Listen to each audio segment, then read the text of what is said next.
Wag naman sana mga kababayan, pero ang buong mundo nagre-ready sa possible conflict na baka yon ang magiging direksyon. Kasi nakita naman po ninyo ang sitwasyon.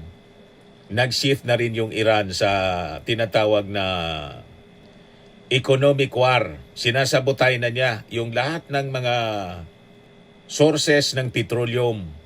Gusto niyang idamay ang buong mundo. Siguro iniisip ng Iran kung ibabaonan niya kami, isasama namin kayo sa libingan. Yon ang ang nasa isip siguro ng Iran. Idadamay namin ang buong mundo sa pamamagitan ng pagsabotahe sa lahat ng sources ng petroleum. Kaya nga po kanina sa ating balita, nag-warning na yung Saudi Arabia. Ang aming pasensya niya is not unlimited. Sabi mismo ng Foreign Minister ng Saudi Arabia.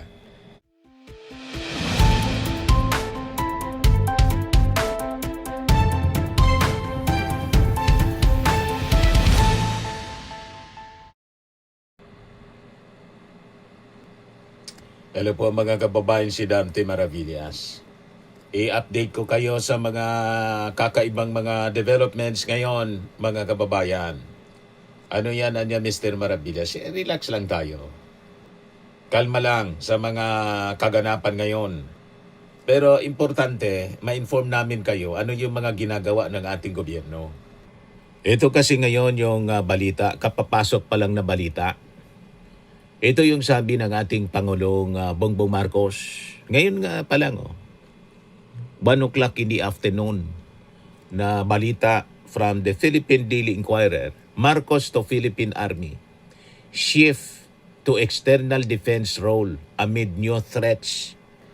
Ano niya, Mr. Maravillas, ang bagong threats ngayon? And external ang sinasabi ng ating Pangulo, not internal. Actually, matagal na to na sinasabi ng ating Pangulo. Kauupo pa lang ng ating Pangulo, mga kababayan. Kasi di ba, yung internal threats natin na weakened na, yung rebellion, communist rebellion, humina na. Pero alam naman natin yung external threats, yung sa neighbor natin, di ba? Kaya ang sabi ng ating Pangulo, noon pa, inulit niya ngayon. Kasi kumukulo ang mundo, mga kababayan. Baka magsamantala, di natin na alam yung China, kasi siyempre ang focus ng Amerika sa Middle East conflict ngayon. Napapasabak sa tudutudong gira yung Amerika. And this could be, mga kababayan, baka lang sa ating analysis at maka yun ang nasa isip ng ating Pangulo and maka may mga intelligence reports na nasasagap baka magsamantala yung China. Di ba? That could be the premise nitong pagsabi ng ating Pangulo. But anyway, ibigay ko muna sa inyo mga kababayan yung balita. Yun ang mensahe ng ating Pangulo sa 129th founding anniversary celebration ng Philippine Army sa Fort Andres Bonifacio, Taguig City ngayong araw na to. So sabi dito ng ating Pangulo, the President Ferdinand Marcos Jr. on Thursday directed the Philippine Army to accelerate its transition. Pabilisin niya ninyo. From internal security operations to external defense, citing evolving threats that require more focus from the largest service unit of the Armed Forces of the Philippines. Di ba? Ano niya, Mr. Maravillas? Mag-World War III na? Wag naman sana, mga kababayan. Pero ang buong mundo nagre-ready sa possible conflict na baka yon ang magiging direksyon. Kasi nakita naman po ninyo ang sitwasyon. Nag-shift na rin yung Iran sa tinatawag na economic war. Sinasabotay na niya yung lahat ng mga sources ng petroleum. Gusto niyang idamay ang buong mundo. Siguro iniisip ng Iran kung ibabaonan niya kami, isasama namin kayo sa libingan. Yon ang ang nasa isip siguro ng Iran. Idadamay namin ang buong mundo sa pamamagitan ng pagsabotahe sa lahat ng sources ng petroleum. Kaya nga po kanina sa ating balita, nag-warning na yung Saudi Arabia. Ang aming pasensya niya is not unlimited. Sabi mismo ng Foreign Minister ng Saudi Arabia. Now, going back dito sa naging mensahe ng ating Pangulo, reading between the lines, ganon ang mensahe niya. Ayan malinaw po. Speaking during the Philippine Army's 129th founding anniversary at its headquarters in Fort Bonifacio, Taguig City, Marcos told the military to build on its gains. In addressing insurgency while preparing for new challenges beyond country's borders, sa beyond country's borders na, external threats. Baka niya Mr. Maravillas gamitin naman ito ng mga DDS na propaganda na kinakaladkad ng ating Pangulo yung ating bansa sa gira. Malamang. Yun ang sabihin ng mga DDS, mga kababayan. Kinakaladkad na niya. Nagre-ready nga tayo. Alangan man matulog tayo. Di ba? Kailangan mag-ready tayo sa external threats kasi ito yung evolving threats ngayon. Pinagpapahanda, prepare for war, sabi sa Bible, mga kababayan.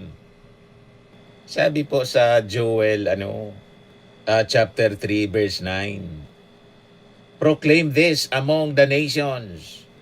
Prepare for war. Yan po.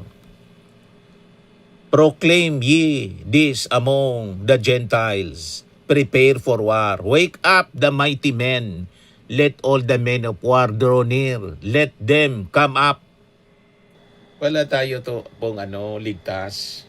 Madadamay talaga. Buong mundo, mga kababayan, madadamay. Gentiles. Ang ibig sabihin ng Gentiles po, tayong mga non-Jew, Americans, Japanese, Chinese, basta non-Jew, ang tawag dyan, Gentiles. Pagkalinaw mga kababayan. Kaya tama itong ginagawa ng ating Pangulo. Sinasabihan niya yung armed forces, yung Philippine Army lalo na. Sabi ng ating Pangulo, the demands of our time call for a force that is agile, effective, and prepared to safeguard our nations across new and evolving domains. From our maritime frontiers, malinaw na sa West Philippine Sea, to the digital space, sabi ng ating Pangulo. To meet this challenge, sabi niya, this administration remains steadfast in modernizing the armed forces of the Philippines while advancing meaningful peace-building initiatives at the grassroots. These are anchored in dialogue, trust, and shared vision of inclusive progress. Marcos approved a 50 billion budget for the revised Armed Forces Modernization Program, lumped in unprogrammed appropriations of the 2026 national budget.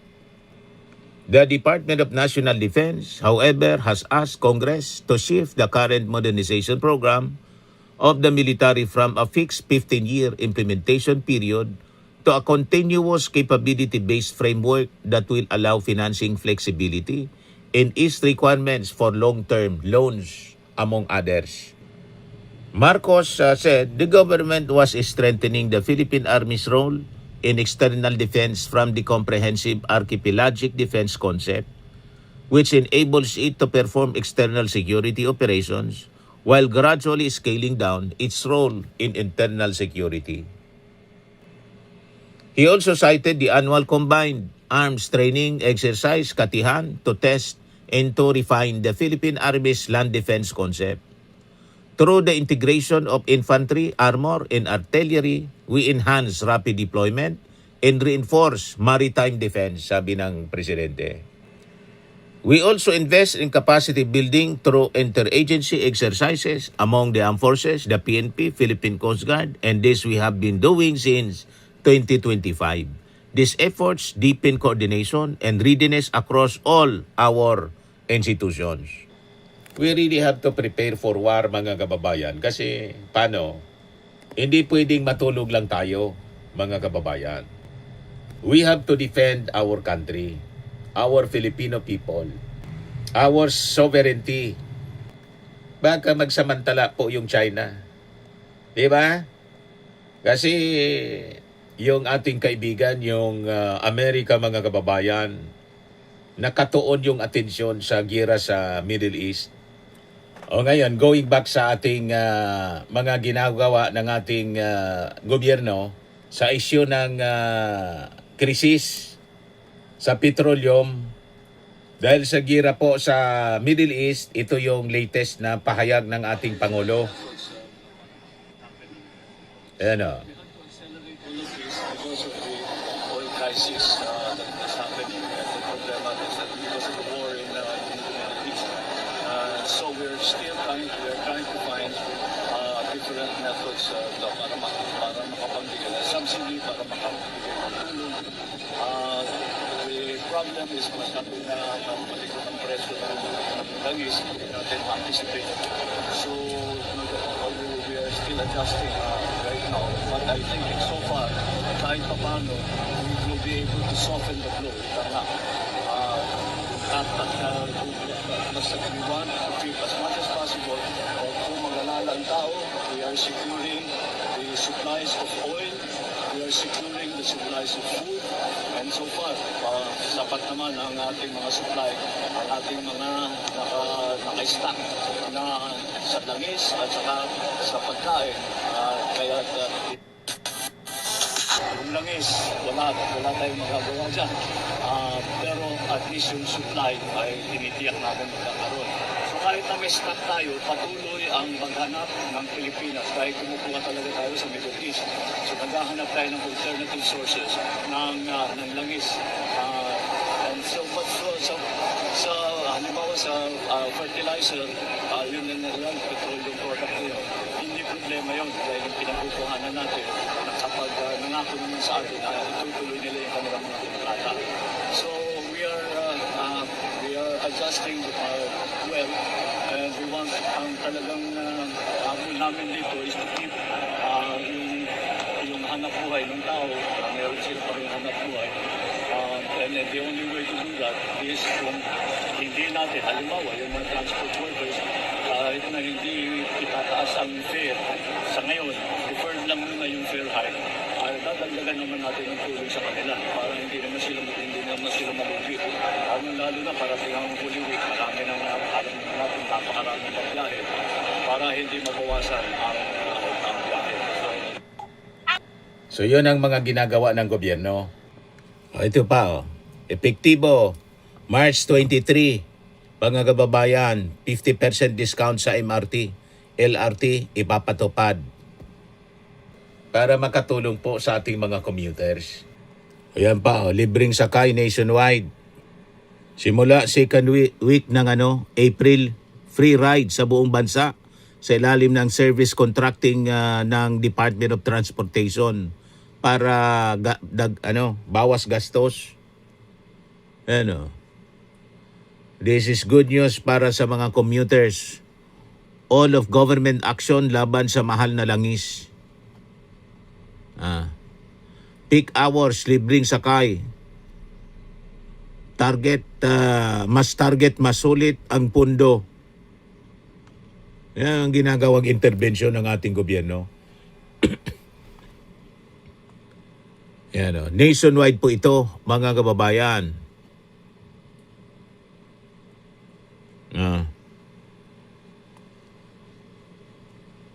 Libreng sakay, 3 months libreng sakay. At posibleng mas sumaba pa. Programa po ito ng DOTR. Buong Pilipinas. Luzon, Visayas, Mindanao, mga kababayan. Di ba? May ginagawa pong intervention yung ating gobyerno. Kaya makinig kayo po sa mga announcement namin, hindi yon sa mga DDS influencers. At saka kay Sara Duterte, puro fake news ang nalalaman noon. O, di ba? So ngayon, bakit po pinasuspinde ng ating Pangulo yung fare hike? Kasi po ang magkikinabang po ng suspension ng fare hike. Kasi tinutulungan naman yung mga jeepney drivers, may ayuda sila. 5,000 at tuloy-tuloy yun gagawin na ayuda. So wala nang rason na magpa-fare hike pa sila. Kasi sino-subsidize na ng gobyerno. Pati mga tricycle drivers, ganun din. Sa suspension ng fare hike po, may magkikinabang more than 100 million Filipinos po. Siyempre, yung gustong mangyari ng Pangulo, mas maraming beneficiaries, mas mabuti para sa atin, para sa bansa. Marami pong ayuda ang ibibigay sa mga drivers, tulong ng ating gobyerno. At yun na nga po, yung pinakita natin, yung libreng sakay. Tapos sa MRT, MRT-LRT, 50% discount pa. Effective March 23. So laking kaginawahan para sa ating mga mamamayang Pilipino. Ating pakiulay sa ating mga viewers po. Ang ganitong mga good news na papakinabangan po natin lahat, i-viral po ninyo, i-share ninyong i-share. Tama po? Para mas marami yung nakaalam, mas marami yung makaka-avail ng ganitong ori ng serbisyo. Ito pa, bagong Pilipinas, mas matibay na proteksyon at serbisyo para sa mga OFWs at mamamayan. Sa Senado nagpasa ng mahalagang panukala. Ano yan? Yan po. Mga kababayan, mga magagandang panukala, hindi yung mga kung ano-anong walang kakwenta-kwentang bill. Inaprubahan sa Senado ang ilang panukalang batas na naglalayong protektahan ang OFWs, palakasin ang law enforcement, accountability, at suportahan ang edukasyon at mga veterano. O yan o. Di ba? Mga kababayan napakagandang mga panukala. Regulasyon sa remittance fees. Ano pa? Ito, transparency sa padala ng mga OFWs. Inoobliga ang mga financial institutions na ipakita ang eksaktong halaga ng padala sa piso at bawal ang anumang hindi otorisadong kaltas. Proteksyon sa pinaghirapang kita ng OFWs. Yan. Financial education para sa mga OFWs. Naprobahan sa Senado po. Mandatory financial literacy program para hindi masayang yung kanilang mga sahod.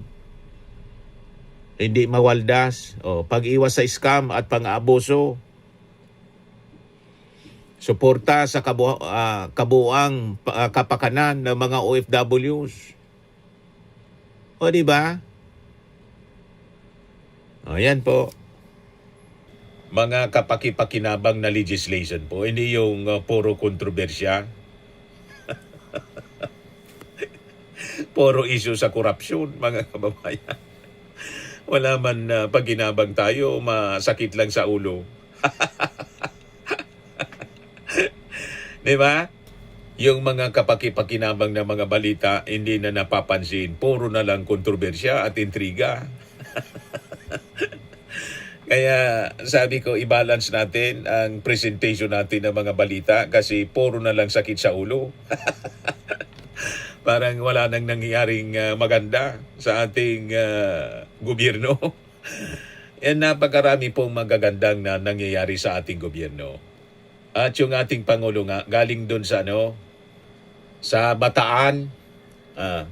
Nasa Bataan yung ating Pangulo. Ininspeksyon ni Pangulong Bongbong Marcos ang 2 bagong fabricated classroom sa Maribeles National High School.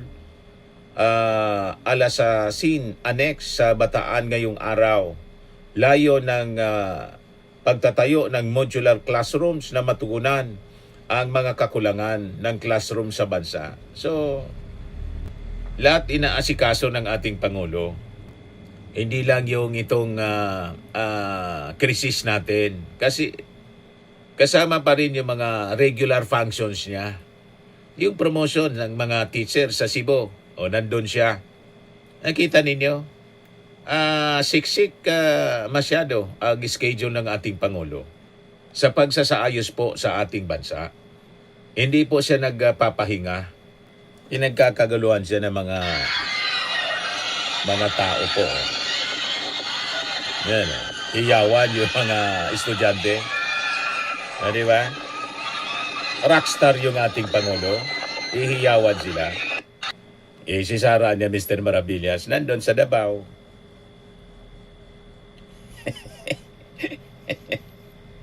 Anong okasyon ito? Isang karangalan para sa akin na personal na nakadalo sa maigawad ang pagkilalang parangal sa natatanging Davaoenyo sa naginanap sa Dato Bago Awards Conferment.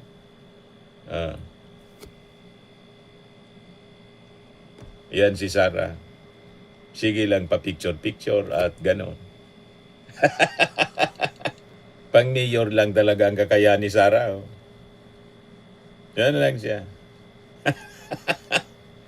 Pagkatapos, may gana siya, may lakas ng loob na hanapan ng trabaho. Marami niyang kakulangan si PBBM. Si BBM. Siya wala man pong contribution sa Pilipinas. Puro lang puna, mga kababayan. But anyway, alam naman natin kung sino yung nagtatrabaho. Okay po? Kaya nga yung mga pasurvey po, walang maniwala sa ating mga mamamayan. Sila-sila lang ang naniniwala doon sa Pulse Asia na yung performance and trust rating mataas si Sara kaysa sa ating Pangulo. Tama po? Puro kapikian po ang alam. Anyway, palibasaan niya Mr. Maravillas, false Asia. Yun nga po. Ayan man lang po yung ating mga balita ngayon. Ako po si Dante Maravillas. Bye-bye. God bless.